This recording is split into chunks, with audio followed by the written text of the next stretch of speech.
যারা ব্যবসা বাণিজ্য করেন, বুঝছেন, কাউকে বাকি দিবেন না, বাকিতে কোনো কিছু বিক্রি করবেন না, বুঝছেন।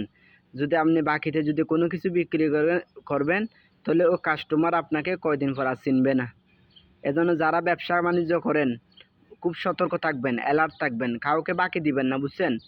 যদি কাউকে যদি বাকি দেন তাহলে আপনার ব্যবসার 12টা বেজে যাবে। উনি যারা বাকি দিবেন সেই রাস্তা পর্যন্ত চেঞ্জ করে ফেলবে, বুঝছেন। এই জন্য যারা ঢাকা শহরে বলেন, গ্রামগঞ্জে বলেন, যারা দোকানদারি করেন বা ব্যবসা করেন বা ব্যবসা বাণিজ্য করেন, যাই যে ব্যবসায় করেন না কেন, আপনারা দয়া করে কাউরে বাকিতে দেবেন না, বুঝছেন। বাকিতে যদি দেন তাহলে সর্বনাশ হয়ে যাবে। আর যদি লেনদেন করেন সবসময় টাকা পয়সা গনে নেবেন, গনে দিবেন, বুঝছেন। টাকা পয়সা যদি গনে না দেন, গনে না নেন তাহলে সেটাও আপনারা ঠকবেন। আর কাউকে বাকি দিবেন না, আপনাদেরকে সাবধান করতেছি বারবার।